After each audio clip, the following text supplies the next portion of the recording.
Hi, and welcome back to season 2 of Wellness Chronicles. For those of you who are coming back to us, thank you so much for listening since the beginning and supporting all of the content that I've been creating for you to understand diabetes much better. And for those of you who are new to this platform, welcome, and I really hope that you enjoy and feel supported through your diabetes journey. Now, last season, we talked a lot about diabetes and we brought in lots and lots of evidence based on how to prevent your diabetes symptoms, manage your diabetes, to even reverse those diabetes symptoms. This is all evidence-based information.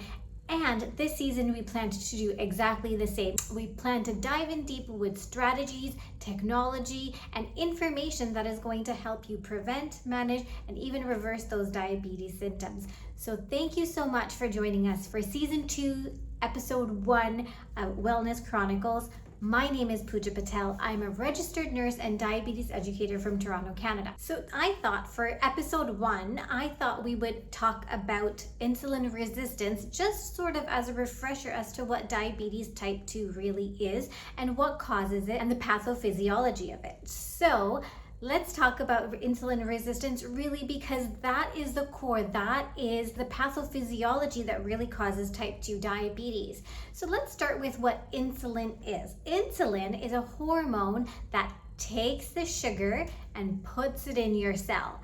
That is what it does. That is its only job. And insulin resistance is basically when insulin can't do that job anymore because it's just lost its function. So what happens then is instead of taking the sugar that you've eaten and putting it into the cell, the sugar just floats around in your bloodstream and it does absolutely nothing. So because the insulin is not doing its job and taking the glucose and putting it into the cells, what is happening is it's floating around in your bloodstream, and that is what causes those high blood sugars and eventually those diabetes complications. So insulin resistance can not only just lead to diabetes and pre-diabetes, it actually also leads to other metabolic and hormonal imbalances and disruptions. So for example, if you have heard women getting PCOS or polycystic ovarian syndrome, that is typically a cause of insulin resistance. Also, fatty liver disease, non-alcoholic liver disease, thyroid issues, thyroid imbalances, and of course, chronic inflammation and chronic fatigue. All of these things are caused because of insulin resistance. So insulin resistance really is the culprit here. And what the root cause of insulin resistance is diet and lifestyle. To kind of reverse your insulin resistance, reverse your pre-diabetes, if you just have the right tools that is going to help you stick to a good, sustainable, healthy diet that is balanced, and so adding some exercise in it so that way your cells, your muscles, your fat cells, your liver, they're able to uptake that glucose and digest that glucose much better. So how does insulin resistance lead to diabetes and pre-diabetes? Well, there's 4 mechanisms here. So the first mechanism is hyperinsulinemia. So what happens in this syndrome or this phenomenon is your pancreas releases insulin into the bloodstream because there's a lot of sugar in the bloodstream. Now, eventually what will happen is because the insulin is not responding to the sugar and putting it into the cell, more and more insulin is being pumped by the pancreas into the bloodstream. So you have a lot of insulin, but nothing is happening with the sugar that is causing the high insulin in your bloodstream. The second thing that happens is the liver is actually releasing more glucose into the bloodstream because so much insulin is already in the bloodstream. So it's kind of like a circle. Because there's insulin in the bloodstream, the liver is releasing the glucose to get rid of that glucose, that extra glucose, into the cells, but the cells are not responding. So your liver, your muscles, and your fatty tissues, or your adipose fat, adipose tissue, does not responding to the insulin that is in your system. And the last mechanism is lipid abnormalities that causes chronic inflammation in your body. There was a super interesting study done with healthcare professionals around periodontitis. So periodontitis basically is the inflammation and infection of the gums, which is because of chronic inflammation in the body.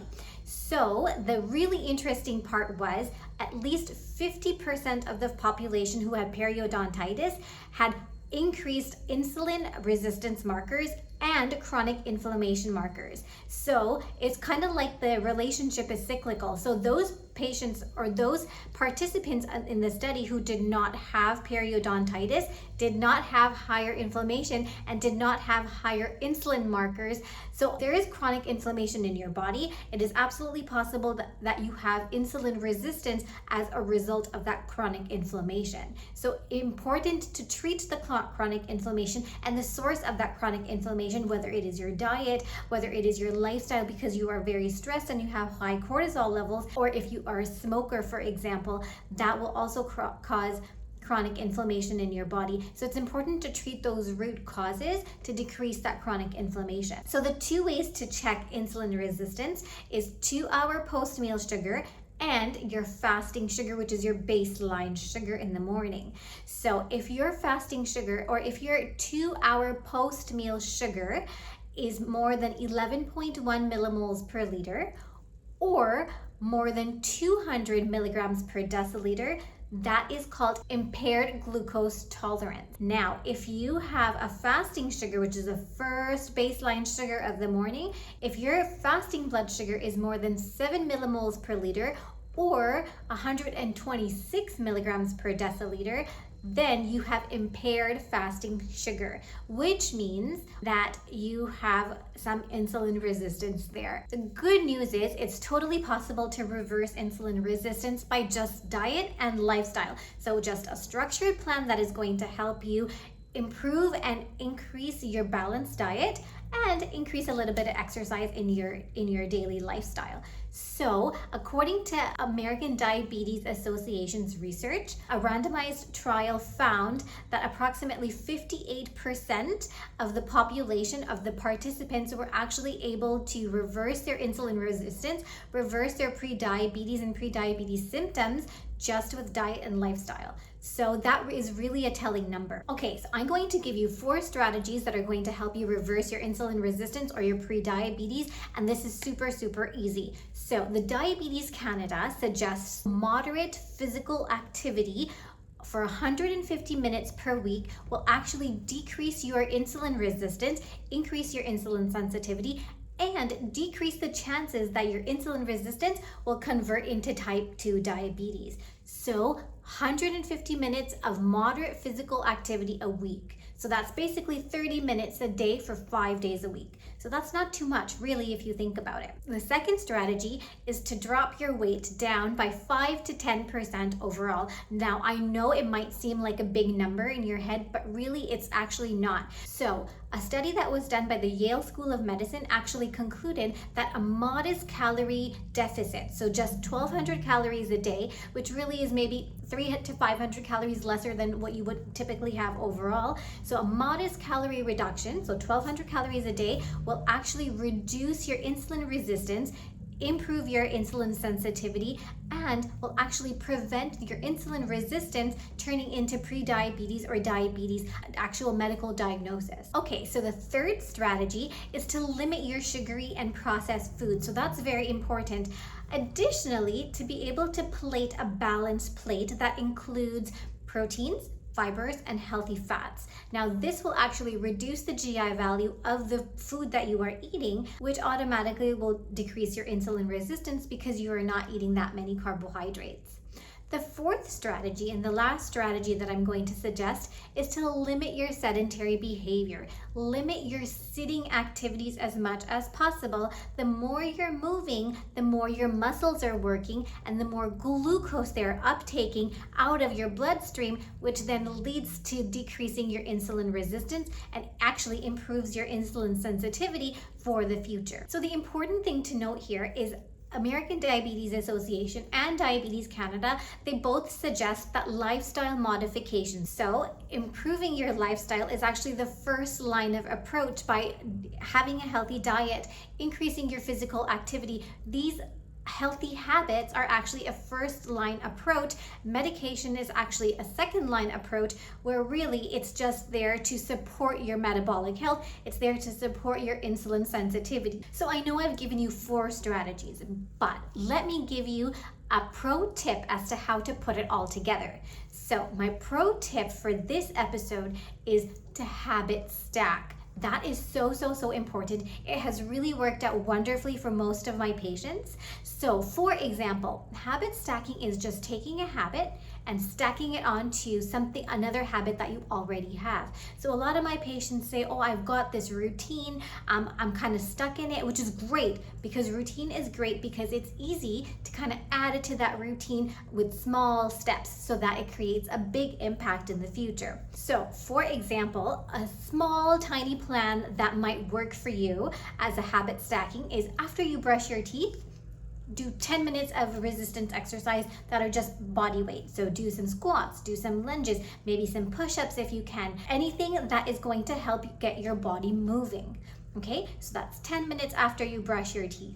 Now, once you've had lunch, for example, go for a 10-minute walk around the block or around your office or in your house, for example. Just do at least 5 to 7 minutes of walking after your lunch. Again, stacking on with your habits, with your routine that's already there. And the most important thing I think that is going to really matter here is this third thing. After dinner, when you sit down to watch TV, make sure that you record what you have eaten all day long. So there are free apps to do that also, or you can keep a food diary that you can physically journal in. Either way, record what you have eaten and how it made you feel.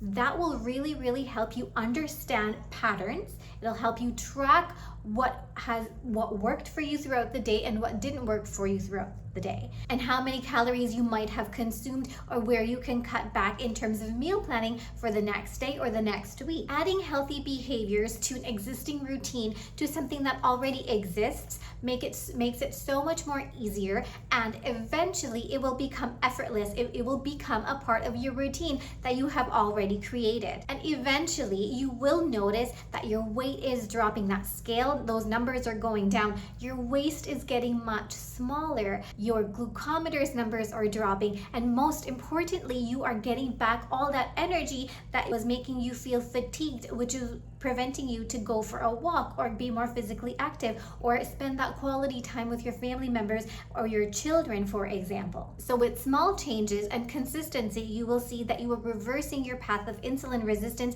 so that way it doesn't become a diagnosis of pre-diabetes and diabetes. And honestly, the ADA, or the American Diabetes Association, and Diabetes Canada really do subscribe and have evidence that lifestyle change really does make a huge difference to reverse all those insulin resistant symptoms. So with that, if you feel like you took away anything from today's episode, I need you to do 3 things for me. The first thing is, I need you to share this episode with a friend or family member who you think can benefit from this information. The second thing is, I need you to share and subscribe to the channel, so that way I can keep creating more evidence-based content that is going to help us create a happy, healthy community. And the third thing is, please like this episode or comment on it as to what you might like to see in the future, and I would be more than happy to bring that evidence, bring that information forward, so that way we can create a happier, healthier community. So until next time, please stay happy, stay healthy, stay kind.